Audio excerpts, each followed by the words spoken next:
Welcome to KBS World Radio. You're now tuned in to Korea24's Korea Book Club, where we explore the world of Korean literature.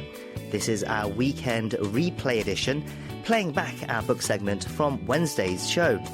We hope you enjoy it. I'm your host, Kwon Jang-woo. And joining me now in the studio is our literary critic, Barry Welsh. Barry, hello, it's good to see you. It's great to be back. Okay, so Barry, what book are you introducing to our listeners today? So today we are reviewing a short story called Guide to Seoul Cave. The Korean title is Seoul Donggul Guide, and it's by Mi-wol, who we have reviewed before, translated by Brother Anthony. And Guide to Seoul Cave is the title story of Kim's debut collection of short stories that was published back in 2007. This English translation was first published in 2011 in Koreana, the Korean Culture and Arts magazine, produced by the Korea Foundation, but it's also available on Brother Anthony's website, so you can read the story online for free. And when the story was originally published in Korea over a decade and a half ago now, at the time it was praised by critics for depicting the psychological landscape of young Koreans in their 20s suffering from a heightened sense of anxiety and social alienation stemming from economic difficulties. That might sound a little familiar. And it's interesting to note that this story was published just before the global banking crisis, right back in 2008. It was just before the first iPhone, right before the smartphone really took off. And of course, it was before COVID, right? And Kim was, depicting the lives of young Koreans, young adult Koreans, just before all of these sort of big seismic, sort of changes and shifts in the world. And it's an interesting time, I think, to revisit her work. Because many of the themes and trends that she was writing about have only become more exaggerated, and we've seen them in other books. We've more contemporary books we've reviewed recently, and for example, a literary critic Lee Kwang-ho, he writes that Kim's work shows an obsession with private paradises, right? And she depicts new individuals living in a world of private virtual paradises. And I think this is something that only seems to have become more intensified if we observe the world that we inhabit today. Indeed, it's interesting to think how much we've gone through since 2007 right. as well. The first iPhone, wow. And it's interesting because Kim Mi-wol, she's celebrated for writing about millennials as they entered young adulthood, but many of the issues she highlighted in her stories back then have remained relevant to younger audiences in Korea as well. So then tell us more about this work that you have for us then. What is a Guide to Seoul Cave about? Is there even a cave in Seoul? Oh, right, yeah. So the story is really about loneliness and alienation and the sort of lack of direction that many young adults experience, and specifically experience as a result of living in the big city, right? Living in the Seoul, living in Seoul.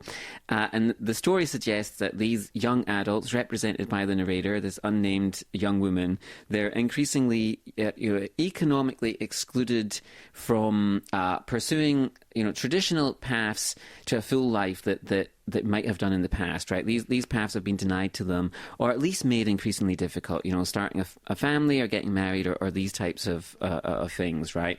And as such, they're sort of pushed or nudged into living in liminal sort of spaces, where they're not making anything meaningful of their lives, and the narrator is a young woman who lives in a goshi-won. So a little tricky to explain exactly what that is. So it's a type of very small one-room apartment that you can rent, for like long periods of time. Right, it's the cheapest housing you can get in Korea, right. Essentially. Cheapest it's not even housing, I would say. Yeah. It's a type of lodging, a room where you can stay. Barely a room, I would say, bigger than this table we're sitting on in many cases.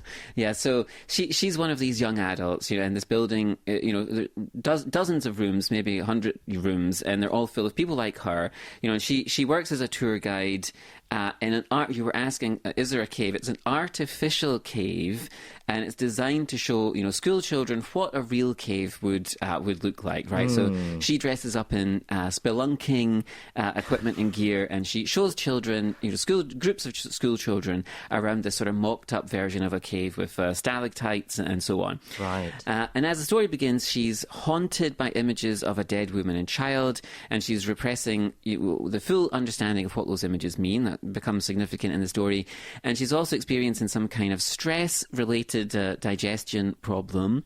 And she doesn't appear to have any meaningful relationships beyond, a casual friendship with a co-worker, and then a sort of acquaintance with one of the other residents in the Goshiwon.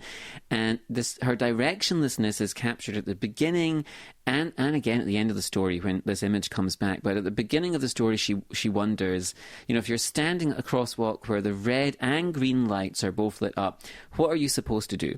So this is a young woman who's sort of lost and alone and has no certain future ahead of her. So then how does this lifestyle then speak to the experiences of Korean millennials? Right, so like you're saying about this cave, right, the artificial cave she works in, it symbolizes Seoul for people like her who are living that sort of Goshiwon lifestyle, right? It's a representation of real life, but it's not actually real. Instead, she's just going through the motions of a life detached. She's unfulfilled, she's alienated, and she's kind of wondering what does it all mean? And this is someone who used to have goals and ambitions. She says, I used to dream of becoming a pharmacist, and at one point she says, I had believed that somewhere there must exist a completely new world that I had so far never experienced, but now it seems like these dreams have mostly gone. Instead, she simply thinks, I have nothing else to do once I leave work, and she just returns to her room in the Goshiwon, and the room, she says, it always seems a little smaller each time she goes back there. And there are some sort of small dramas in her life. There's a threat that the cave might close, and she'll have to get a different job, but she can probably get a job in the fast food restaurant replacing the cave. Her neighbour in the Goshiwon sort of leaves in the middle of the night, but she'll get replaced by somebody else soon. And nothing in her life has any weight or meaning or significance. Instead, she just sort of drifts among these other kind of lost souls in the big city, never really making any sort of progress. And this type of character was very common. It became increasingly common in the fiction of Korea, and elsewhere as well. In the 2010s, that was something that we saw a lot of. And as more and more people were drawn to the world's big, mega cities, places like Seoul or London or wherever. It seems like a bleak situation it's showcasing. So what's your final thoughts then? What can readers take away from the story in 2023, do you think? Right, yeah, so it is, there is a sadness in the story, but there is something quite soulful to it as well. It isn't entirely bleak, It is, in the end, it's a story about what is it like to live a lonely life in a big city, and that's something that, many people will relate to, and Kim really does a good job of capturing the texture of that experience very well. Okay, so once again, it's called Guide to Seoul Cave by Kim Mi-wol, and that was our pick for Korea Book Club this week. Barry, thank you for bringing that for us today. Have a great week, and we'll see you next time. Okay, take care. And that's all for this week's Korea Book Club. You can check out more of the works we discussed on our website at world.kbs.co.kr. Join us again next week.